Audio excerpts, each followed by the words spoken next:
Having some career cravings? Need more spice and fulfillment in your career? Welcome to Career Cravings Talk Show with your host, Dev Ramcharan. Dev and his guests will guide you to achieve those career goals and dreams. Satisfy those cravings. Now, without further ado, meet your host, Dev. Okay. Good evening, everyone. This is Dev Ramcharan coming from beautiful Toronto, and we are having what is an absolutely gorgeous spring day. My guest today is Melyssa Moniz, and I'm going to read a little bit about who she is and what she does for a living. Melyssa serves about 10,000 clients, or has served 10,000 clients, and that number continues to increase. She's an international speaker, an author, and a success coach to leaders and entrepreneurs. She's built her business over the last 12 years, multiple businesses actually, all service-based, in addition to award-winning sales experience that is mixed into that period of time likewise. Melyssa focuses on personal and professional development to maximize her clients' potential and to create meaningful results in their lives and businesses.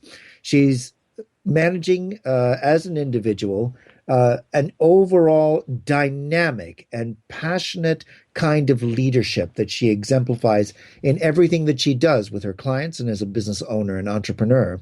She focuses significantly on productivity and success and has experienced these things in her business likewise. So, Melyssa, we've just gone through an introduction about you, and the theme of this series of conversations that we're having with leaders and entrepreneurs all around the world has to do with the careers that they have developed for themselves and how they got to the work that they found to be that which was meant for them to do. So tell us a little bit about your career from your perspective, above and beyond what we've just read in your bio, and fill us in so we can get a full feel for what it's been like to develop the career that you've developed. Amazing. Well, thank you so much, Dev.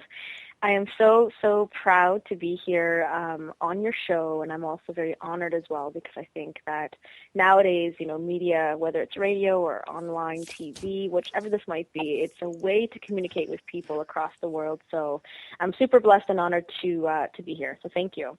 You're welcome. Thank you. Yeah, I mean, this is, thank you for reading the bio as well. It's always it's interesting hearing about my biography when, it lands a certain way with the way people perceive me. But, this is obviously the one and only life that I have to live. So I'm not necessarily looking at myself as anything particularly special. What I do think is unique and special, though, about my journey is that I've really leveraged the whole concept of contrast to help me get to where I am today, and it also helps me maneuver myself and guide myself along my pathway for the future. So what do I mean by that? So I am a success coach. I'm known as a Live Your Passion personal and business lifestyle mentor previously because of my first book that is available and published internationally, which was Live Your Passion. And now I'm the host of Success and Beyond TV, which is an online TV series which is broadcasted to over 3 million women worldwide through voiceamerica.tv, and of course to the world of YouTube through my YouTube channel. So there's a lot of things that I'm producing and creating, and it's really because I have one solid intention. And that intention is to essentially give and be what it was that I wish I had when I was growing up. And that's essentially role model. I am seeking to be a role model. So when I was growing up, I had a very interesting cultural mix. My father was from Portugal, the islands, and my mother was from Hong Kong. And they came to Canada when they were young, and they fell in love, and they met while they were here in Canada. They fell in love, had some babies, and then quickly realized that they weren't all that compatible. So they had a divorce and went on to pursue their lives. Now, growing up to those two different cultures, automatically I was already put into a very interesting position to figure out how to navigate what it means to be Canadian while also having a strong immigrant family influence. And it had me asking a lot of questions growing up. Questions like, I see all these other families who are thriving and they're doing so well, but why are my family working so hard? I also see people really happy and healthy, and they have different skin, and they've got all of this beautiful, vibrant energy, and yet my family kind of have this negative energy. Like they're a little bit complaining, they're always working hard, they're always tired. I just don't understand what it is that we're doing wrong. And I started to believe that there must be something that we were doing wrong, because everything that I thought that I wanted, it was really hard to get. Money was tight, things were difficult. I was also subject to several types of abuse growing up from significant male figures in my family. And so that, includes verbal abuse, physical abuse, and sexual abuse. And I stopped talking about it for a long time because, again, I didn't want anyone to really find out that, in fact, there was something wrong with me. Now, through my journey, what that led to was basically hiding the fact that I was depressed, and also hiding the fact that I was highly talented, very well-spoken, started reading and writing when I was 3, and really interested in the creative arts. I was also an artist and a calligraphy artist and a cartoonist. And so growing up, I felt really, really segregated and alone and lonely, and I didn't know how to navigate my pathway, because every time I would ask someone a question, they didn't have an answer. And so it forced me to go introspective. And so I started writing and reading really young, and I started discovering all these stories of other people, and I started to write and use writing as a way to develop my own story.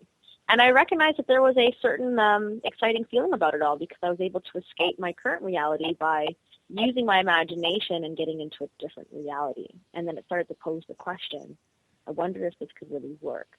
I wonder if I use my imagination enough and really propel myself into what it is that I think is rightfully mine, I wonder what kind of success I will have. And so then I started working, and I started, designing what kind of things, like pulling all these sort of ideas out of thin air. For example, I said to myself, well, I want money. I need to go where the money is. And I quickly started my career in the food and beverage industry. And so I bartended and did waitressing and managed restaurants. And I was the highest paid 16-year-old. I was getting paid as much as the 33-year-old manager, because I represented and showcased my value. And I wanted the money because I was trying to get a car, and I was trying to buy my own clothes because my parents just simply could not afford it. And so then I really understood the value of work and developed a strong work ethic. And then I said, well, money actually is held at a bank, so I should go and work at a bank. And I got that bright idea when I was 17, and I started frequenting the bank right by my house in Burlington. And I started chatting up the manager, not knowing at that time that was called networking. I had no idea that I was networking. I was just going in and started asking questions. And sure enough, I built a familiarity with the manager, and by the time I hit my 18th birthday, I get a call from her because she said I couldn't work at the bank until I turned 18. And I was on my very first trip with my best friend in California, just about to turn 18, and I get a phone call from my sister, and I said, I better be an emergency, because my sister never calls. She usually would, just either not call at all or send me like an email. And so I pick up the phone, and I said, is everything okay? She says, oh, my God, you will be so excited. This Donna, I still remember her name, Donna Tipney from TD Bank is calling you for an interview.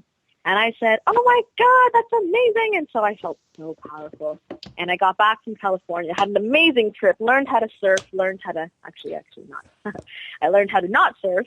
But I got back to Burlington, Ontario, here in Canada, and I went to that interview, and I got the job at the bank.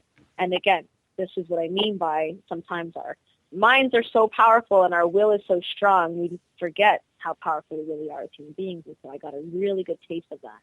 And I went on to become the youngest financial advisor and financial services representative that was also doing sales training because of my award-winning sales productivity.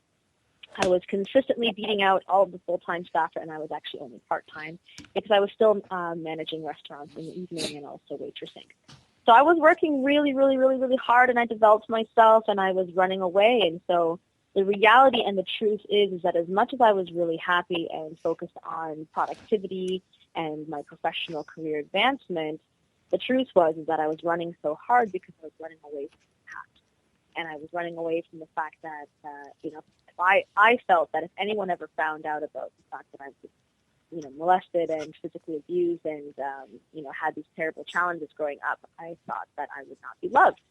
And so that was a program running in my head that I wasn't actually good enough to achieve all the successes that I was achieving. And so I told myself that it wasn't good enough, and I kept chasing. But, the plus side of that is that it helped me develop the skill sets of becoming a very powerful leader, very well-spoken and well-written, and also a high producer. Because when it comes to business, really at the end of the day, if you have no sales and no customers, you don't really have a business. That's a hobby. Hope I'm not rambling. Am I doing okay for time, by the way? You're doing great. Just keep going. Awesome. So then from there, I said to myself, I'm kind of lacking, though, this connection to my body, and I'm feeling really drained and tired. And so when I was in university, I was walking down the hallway, and I still remember this. I had my backpack on, and I was walking through the hallway. And at Ryerson University, they have these big billboards where a lot of student groups will post their posts. And so I see this one red poster out of the sea of yellow and white posters, and it says salsa, $4. And I'm like, oh, salsa, I love chips and salsa. But it had like these two people on the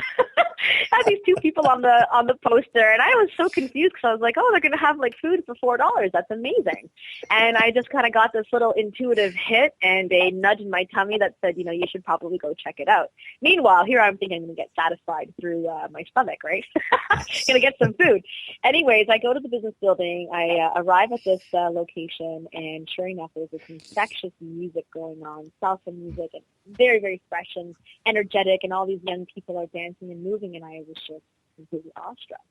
Because I used to listen to this kind of music when I was in my very first business, which was my mother's business, a flea market business actually, selling antiques, collectibles, toys, furniture, clothing, and other notable items. And so I just thought to myself, wow, I had no idea there was a dance to this. Like, I didn't even know what they were doing. I had no idea. And so I started, and I got infected with the curiosity bug. And from that day forward, I actually decided to take an entire year off of my university. And everybody told me, don't quit university, don't take time off. When people do that, they never go back. They don't finish. And I said to myself, how dare you try to limit me? How dare you tell me I can't do something? And I just was like, you know what? Screw it. I'm going to do it. And so I took a year off, and I worked for the bank full time, continuing my award-winning productivity and performance, and was asked to do sales training during the day.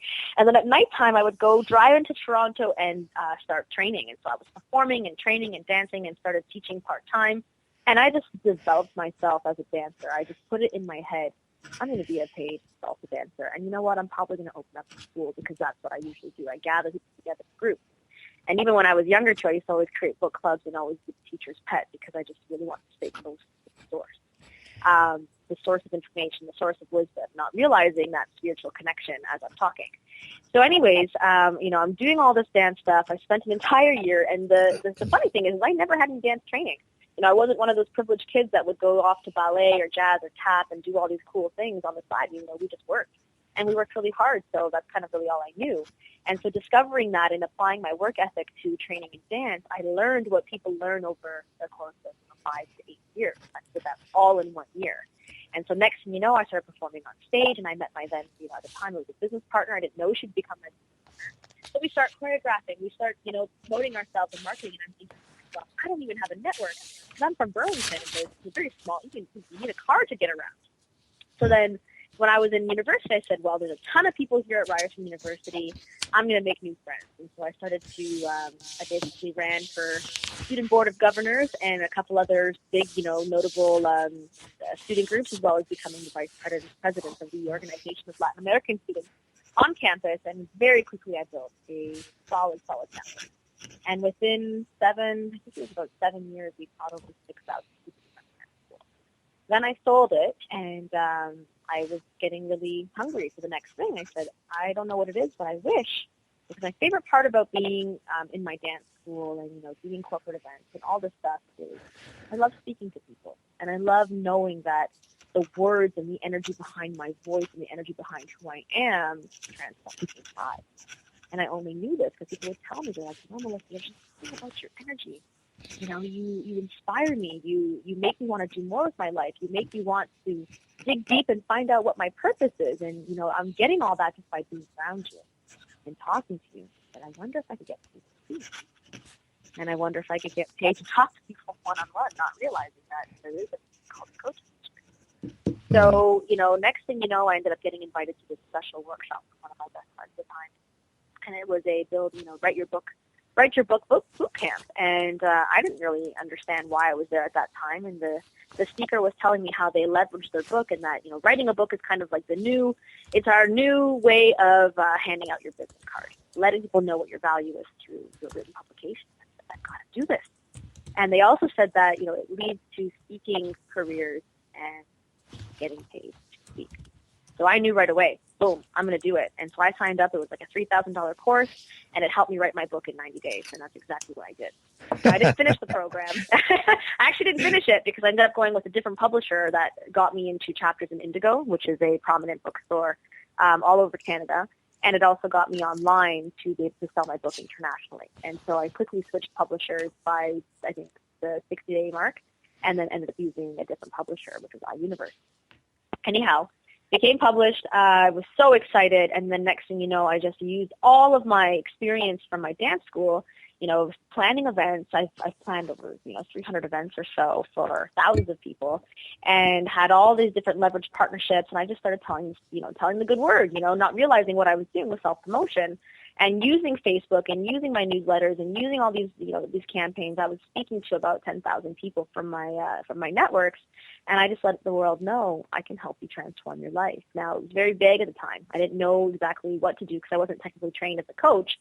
I was just taking, my experience as a teacher and transitioning it into what I called mentoring. And that's when I opened up my new incorporation, Melyssa Mentoring Incorporated. And just that whole myriad of being able to help people, what I was showing them was I would just create these pathways.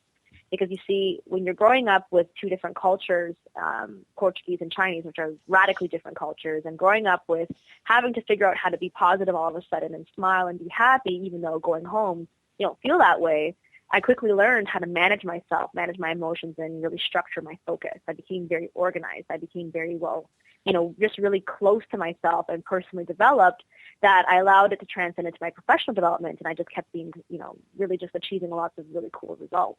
So I showed people how I did that. I would break it down, and I broke it down in my book as well.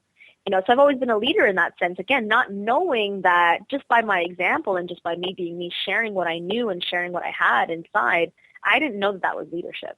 And again, it's sometimes we kind of fall into our pathway, right? Unbeknownst to ourselves. And now that I've been doing this full time, this is a 12-year journey. It's been amazing, some of the opportunities, taking all over, going to California, to Hawaii. Now I'm actually, in June, I'm going to Italy. Next week, I'm going to Miami, Florida. There's so much abundance of opportunities, and I pinch myself. I can't believe I created this. So that's how I got here. I mean, that's sort of the long and short of it. Trying to get all the nuggets there. Okay. Well, it has been a very, very rich and diverse career experience that you've actually had. And one of the big themes that we see all the way through from the beginning to now is boldness, just the courage to put yourself out there and to leverage what you have learned to see and to understand as your strengths and the gifts that you actually have, taking those gifts and applying them in all kinds of different scenarios and situations as you navigated your way to the career that you're currently in now. Did you have any sort of times as you were going through this journey, Melyssa, where you were in doubt or you felt you'd taken a wrong turn? Yes, absolutely. Absolutely. See, here's the thing about, and this is what I tell my clients as well, when you're blazing a trail, okay, like literally think about that, really visualize what that looks like. You're blazing a trail. That means that every step you're taking is completely uncertain. You don't know. You're blazing a trail, so there's no one ahead of you. There's no one before you. There's only people behind you. Now, this is if you have that lone wolf mentality, which is what I had at the time. Now I don't really have that. I've actually transformed my perspective. But at that time, because I felt like it was me against the world, I was blazing a trail, and so I was constantly stepping forward boldly, yes. With courage, yes. With passion and purpose, yes. But also with the underlying fear of, what the hell's going to happen if I fail? What's going to happen if I can't come up with this month's rent? What's going to happen if nobody supports me? What if nobody comes to my classes? What if nobody says yes to my packages? What if I don't find work next month? And those are always there, absolutely. Now, the cool thing about the typical characteristics of an entrepreneur, though, which I quickly realized that truly, yes, I am absolutely born to be an entrepreneur, is that you don't care more about the what if. You care more about the vision. And so even though I didn't know what was ahead of me directly in front of me, which caused a lot of anxiety and self-doubt, it definitely caused that, I would always look a little bit higher and above and say, you know what, though? Even though I'm feeling insecure, even though I'm feeling like, what the hell am I doing and I really don't know, this is worth my life. Like going for my dreams and going for what I care about and going for what I absolutely love, it's worth it. It's worth the one life that I have. And it's far better than living in the reality that I know in my past. So I'm willing to go forward. I'm willing to take steps anyways. I'm willing to be shitting my pants. Oh, sorry. Not that I'm sorry. I hope I'm allowed to swear. But I'm willing to tremble in my pants basically and, bite my fingernails as I go because it was worth it. And it is worth it. Okay. And so, yeah, great question. So let me just see if I can just summarize briefly using an analogy. So what you've been able to demonstrate in your life is this. There are thoughts that walk through the rooms of our head while we are there sitting in whatever room it might be. Some of them are going to be disturbing. Some of them are going to be distracting. Some of them are just going to waste a lot of your time. And what you've learned the art of doing is to recognize which are the ones that you actually put in that list of priority items to pay attention to.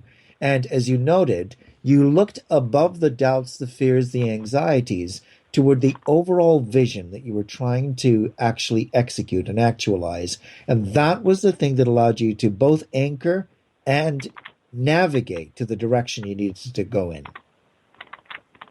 Wow. Yeah. Yeah. So Melissa, you've had a number of years doing this, 12 years in this particular business. So if you had your 21-year-old self in front of you now, and I'm thinking about that young girl exploring salsa, coming out of a background where there was challenge and where there was struggle, and who was now sitting in front of you at this stage, what would you say to her? I would say to her, Melyssa, you are so loved, much more than you'll ever know. And Melyssa, you are a bright, shining light. Do not ever let anybody tell you otherwise. And do not let any other illusion or hologram of someone else's pain or someone else's low self-esteem or low self-worth dictate or define your self-worth and your self-esteem. It's actually not about you.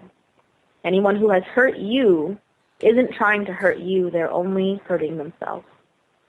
And you just happen to be in their way. More put your head up high.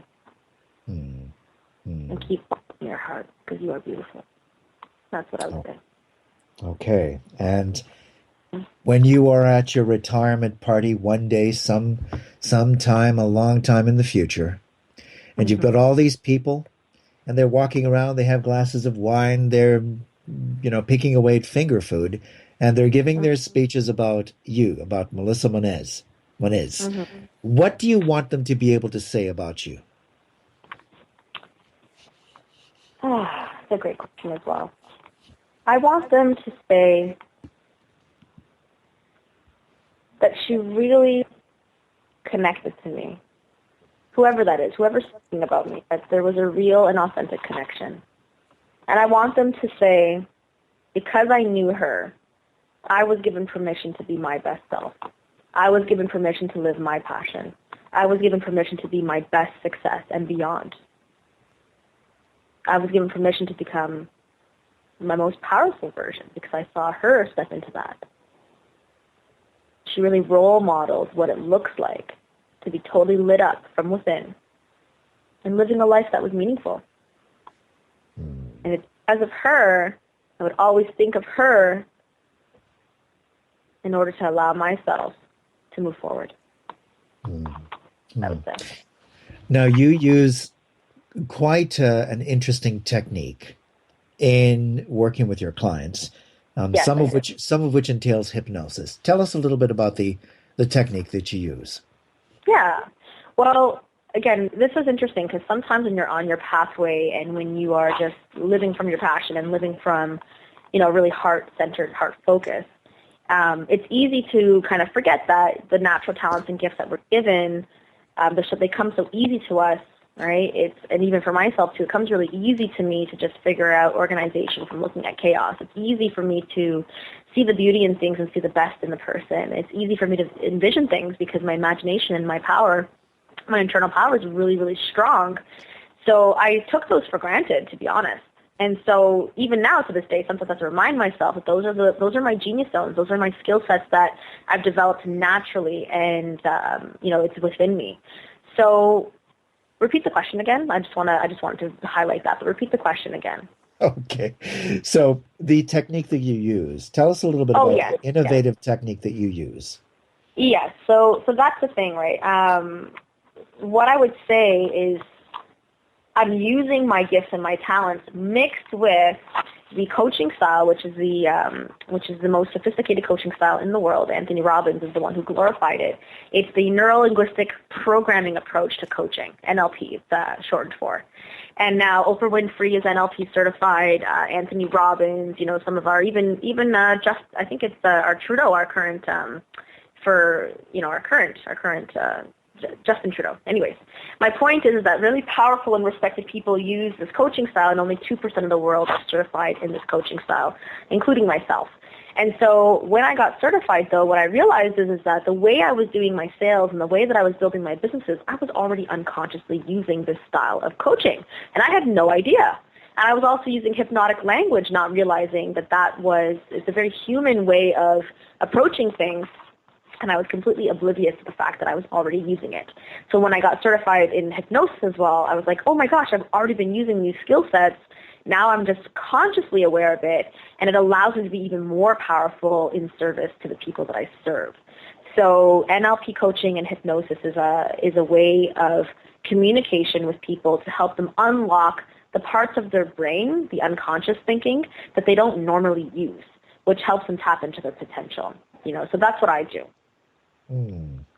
This is fascinating because you're right. There are a lot of people that are NLP coaches, and when you dig down into the technique associated with NLP, neuro linguistic programming.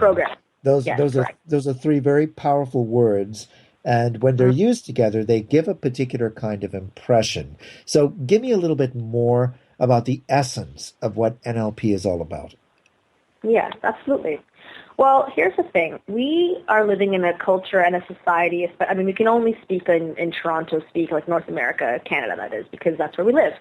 You might have other experience as well, but for me personally, this is the only place that I've truly lived. So I can't speak worldwide, but I can say from my perspective, in my humble opinion. Now, because people we're being taught that in order to be happy, being a state, if you will, an emotional state, we must run through hoops and loops and do before we can get to that. So we can have something which will then give us, the result of being happy, let's say. So that's do, have, be. That's the formula that we're taught, okay? Which is why we're also groomed and basically told that go to school, get good grades, and then go get a job. And then when you have that job, get stable security, and then maybe make some family, make some arrangements, and then you die. And that's it. So it's kind of a bleak pathway. And on top of that, it's backwards. So what NLP does, it actually helps us get into the right formula of what it truly means to be a powerful human being, which is the opposite formula. It's be, do, have. All right? And that is something that I thought was so radical. So in order for us to get the things that we really want in life, we have to start being something first, right? Being resourceful, being optimistic, being positive, being a leader, being calculated, being a risk taker, being courageous, being audacious, all these different things, which can then change the way we are emotionally feeling, which then has us influencing our behavior, and then our behavior over time creates our actions, and our actions over time create our results. So people are always on their success journey. And there's a lot of ambitious people, especially people that I've worked with, especially a lot of leaders and business owners. I work with them so closely, and they're completely dissatisfied with their lives. They're unfulfilled, and they would never say that out loud in public, because on the outside, they have the perfect life. But on the inside, they have a hard time being happy and fulfilled and satisfied. So like Melyssa, I did everything that I was told to do. You know, I got the job. I got the promotion. I got the car. I got the dual income. I got married. I got the house. I did all the stuff that I was told to do, which I thought when I did it and when I have it that I would be happy. And I'm not happy. And so what NLP does is that it helps you alleviate some of the old programming, the old ways of being, the old thinking patterns, if you will, from the thinking, from the brain, right, going right up to the beginning part of the formula, and has you alleviate a lot of the negative emotions that we store and hibernate on. And the programming allows us to reprogram our thinking and redo it from where it all starts, which then impacts our emotions, which then impacts our behavior, which impacts our actions, and therefore impacts new results. So that's why I love NLPs, because it's the most humanitarian way of coaching someone. It has people getting results easily and effortlessly. It has people experiencing joy again in their life and enjoying the process again. Because here's the other thing that you'll quickly realize is that when you're on your success journey, getting the money, getting the things, getting all this, getting, you realize that it's not about the stuff. That's not what makes the difference. It's who we're becoming in the process of achieving. That's where the happiness is. And NLP is a very eloquent and elegant way of coaching someone to their easy and effortless success pathway, and has them, really allowing them to enjoy the process. It really shifts things profoundly and powerfully. Okay, so this is a nice segue to one of the questions that I know would be particularly important to you. And what is the kind of person then that you really enjoy working with closely? I love working with ambitious individuals, business owners, and entrepreneurs. And I love women. I mean, I love men too, but I love working with women because they have a certain way that they care about the end result as well and the people that they work with. So it's a beautiful thing. Okay. So good. So in other words, people who have the same kind of drive that you've got in yourself. Mm-hmm. Exactly. Okay. All right. Exactly. We've got a little bit of background noise, I think, behind you right now. Am I hearing that wrong, or is that the case? Yeah, I think that someone just turned on the TV. Okay. All right, so let's get back on track here then. So, yes, and how many more minutes do you have? You must have had people throughout your career, or at least early on, who inspired you to take the particular path that you took. Can you tell us a little bit about some of your inspirations along the way? Yes, with pleasure. So obviously Anthony Robbins, Oprah Winfrey, and Jennifer Lopez. And I often joke saying that if the three of them ever got together and somehow created a masterpiece baby, that I would be the end result. Anyways, yeah, those are the main three ones. And, and I have some new inspirations as well, like Brendan Burchard. He deeply inspires me. When you and I met, I would say that you really inspired me as well when you would stand up on stage and speak on behalf of our group. This was through the Landmark Education Forums. I loved that. I'm deeply inspired by my niece and my nephew as well. And I love people who are really taking their life to the next level. So that ends up being a lot of entrepreneurs and leaders and business owners and my family members too, because they're on their pathway too. Right.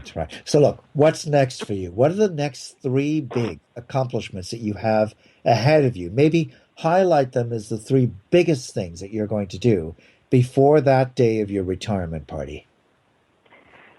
So what will I be doing before my retirement party? What are the three biggest things you want to accomplish? The three biggest things.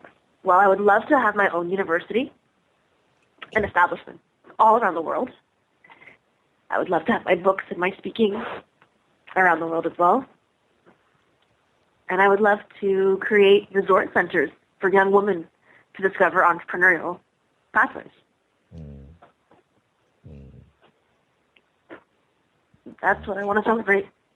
All right. right. Good. And if you were to give a final, just take 5, 6 minutes and give the final advice. Say you were talking now to a group of young women who were at your university, and there you are, you stand up in front of them, and you are now going to have only 5 minutes. You'll never have another second beyond that. And you're going to tell them what you need to tell them to succeed in their lives. What are you going to say to them?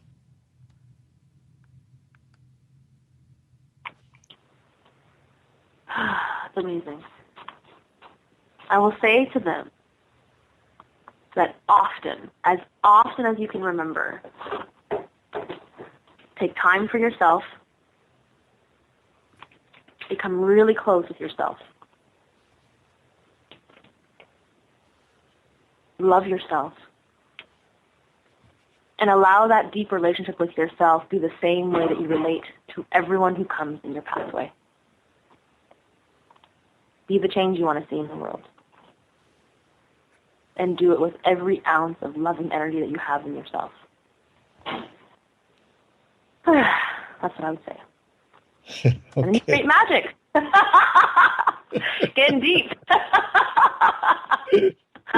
All right. Well, yes. Look, Melyssa, have you enjoyed your time on this show today? I certainly have. Thank you so much, Dev.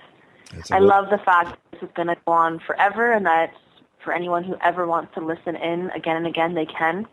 That's the beauty of our technology these days, to record things and have it available for people all around the world. So thank you so much for this opportunity. I really appreciate it. You're very, very welcome. It was a real pleasure to have you on the show with us. So what we're going to do now is we're going to go to segment number 2 after the music.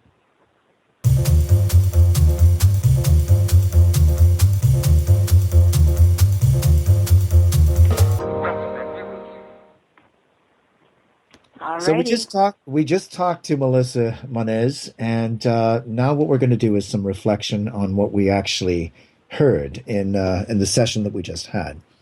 So first of all, what you will have realized is we're dealing with someone who has not had the easiest path to get to where she has gotten to in her career. There was no golden spoon that she was born with. Nothing was handed to her on a silver platter. She had to work hard, and she had to be resourceful and use her imagination to be able to envision for herself what the path might be that she would go in her life. She had the courage and she had the boldness to, through her own self-awareness and a growing sense of her talents and her abilities, to create opportunities for herself. You remember she talked about very early on being a 16-year-old, working as a waitress, working in a bar, making ultimately as much money as the person who was the manager of the bar because of how she engaged with the clients and because of the way that she was able to give them an experience as people coming into that location that made her someone that was unforgettable to them and someone that they were delighted in working with and also rewarding as she did the work that she did for them. She went from there and she networked, not knowing what networking was, with a bank manager and was able to get into a bank with no prior training, but just through sheer guts, grit, charm, and intelligence, and an ability to articulate her way into anything and any location, so that she would then take on a job in sales part-time and have results at the age of 18 that were quite remarkable within that group of people who were working in the financial advice and the particular section of the bank and TD that she was working in. And it was an altogether remarkable result for someone at that stage. Now, she could easily have stayed exactly where she was, but she didn't do that. At university, she got involved in salsa dancing, and it became something that for her was then able to spin up into a business that she managed and a business that eventually she would sell. Now, this is all for an extremely young woman who was basically figuring it out on her own without much in the way of business mentoring or any kind of family background that would have given her the skills that she needed to be able to launch out as a successful entrepreneur. It's a story of driven success, of ambition, and as she indicated, with a lot of authentic courage and vulnerability. It came originally from a background that was very difficult and that had a lot of challenge in it, and that did not involve ideal circumstances whatsoever. Very early in her life, Melyssa would have had significant identity challenges and questions in her mind. As a little girl, what am I? Who am I? Who am I in this world? She was the child of immigrant parents, both of extremely different and dissimilar backgrounds themselves culturally. And in that milieu, this little girl found that she was someone who was subjected to mistreatment that was very, very difficult. But she was indomitable from a personality and a character perspective. Nothing would keep her down, and nothing would lock her down. Deep down inside, there was a mentality that said, I'm not going to let anyone else limit me, and I'm going to courageously press forward to make my mark in the world and to build a business and to build a reputation that I am going to feel proud of. And that's what she's done with her career. She did it in the early stage. She's moved through stage by stage to where she is now, to the point where she has a successful international coaching practice that is becoming richer, more significantly intricate as she builds and develops the ideas further. She's an author, and in her mind, she has got a vision for a particular kind of university that she wants to be at the helm of, that she wants to develop and actualize in the world. She wants to be able to teach young women, as she once was, having to learn on her own with a very little guidance and direction, how to build a life for themselves that they can feel proud of, how to overcome the limitations, the hurts, the troubles, and the traumas of the past, so that those things do not weigh down, but they actually make a contribution to the richness of who they are, so that empathy, compassion, and a passionate engagement with the people that they work with characterizes the work and the careers that they built for themselves. She talked about the kinds of people that she likes to work with. She likes ambitious business owners, and I can tell you just from listening to her, she would probably enjoy most of all those who have had to push through and who have had to succeed in spite of major obstacles, major things that have stood in their way, and all kinds of background issues which may have been far less than ideal, but through which they have been able to achieve breakthroughs that she then continues as their coach and as their mentor, as their guide to promote and push towards even larger breakthroughs and larger accomplishments in their lives.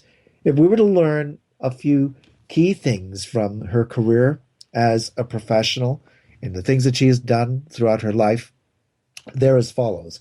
1, absolute courage and boldness in adhering to a vision that is your vision, tied to who you are, and brings out the best of who you are in this world in which we live. 2, a courageous refusal to be bound by the past and the things that are in it. Melyssa is one of those people who has not dragged her past into the present and is not living into a future that has been cluttered with the past that is behind her. She's been able to develop the understanding and the awareness to put the past where it belongs, behind her. And what she's created for herself all through her life, in the last 12 years in particular, is a blank slate every day that she recreates from scratch, determining what her life is going to be today and what her career is going to look like and feel like, and how it's going to inspire the people that are around her. Now, those are some pretty incredible things for us to hold on to as we think about this career that's just been described to us.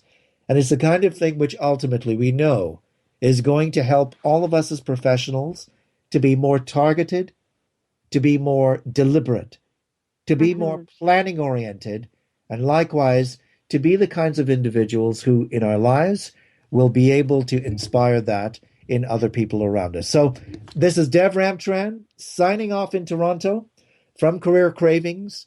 And until we speak again next time, I wish you all the very best. Well, that's our show. Thank you for joining us here at Career Cravings. Tune in to our show in 2 weeks, same place and time. We wish you the career you deserve. Until next time.